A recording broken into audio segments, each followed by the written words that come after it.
So hey everybody, it's TR back, this time with a product review. This one is unsponsored and was noticed by a viewer of mine, John Hall, in a previous video and asked me if I wouldn't do a review on this. And I thought to myself, why not? But again, this is unsponsored, unpaid. I paid for this out of my own pocket, $150. This is the Dura 2304S Kerosene room heater. This is 23,800 BTUs, give or take.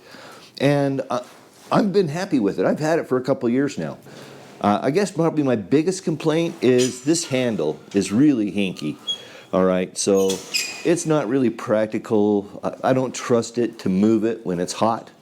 But you know, just sitting here like this, it's fine. It's actually a pretty good little heater. It uses kerosene, as I mentioned, probably. And I went with this because technically you can use it inside. Now, there's some caveats to that, but as leaky air-wise as this garage is, I'm not terribly worried about it. Let's put it that way. So anyway, I'll just give you a quick, let's see here how much fuel we have. Oh, we're almost full, so I'm not going to bother putting fuel in it, but putting fuel in it's really easy. The fuel fills right here. It has a built-in igniter, which is super handy. And I honestly have to say, I've never really figured out a couple of things they want you to do on this. Right after you light it, but we're going to do it anyway. So it says to open this door when you're lighting it. It has a built-in igniter, uses a couple of C-cell batteries, and so the basic operation is you turn this on, you crank it all the way. Now before I light it, I want to show you there is a safety feature on this, and if it's bumped or dropped or knocked, it automatically shuts itself off. So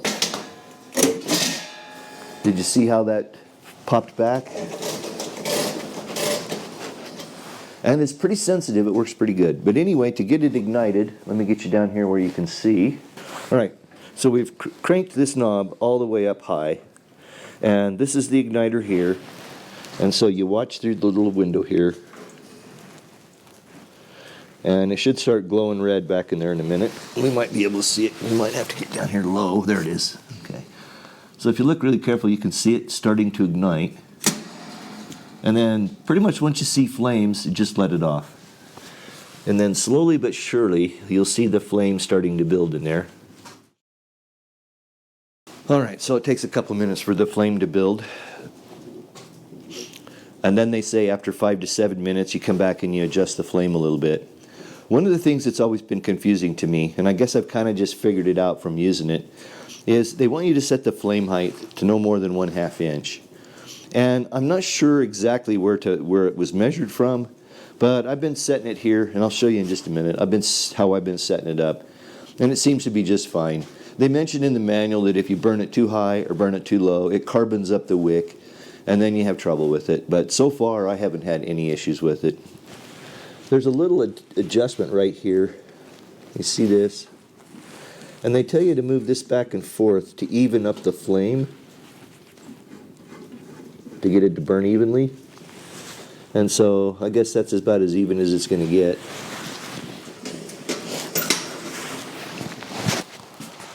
Okay, so I know it's kind of hard to see, but I got a thermometer up here on the wall that says it's 36 degrees, and it's 3 minutes after 12. We're going to leave this run for a little while and see how well it warms up this area. Let me show you this area, this garage I'm in here. So you can see it's not airtight by any means. I'm in the process of doing some demolition.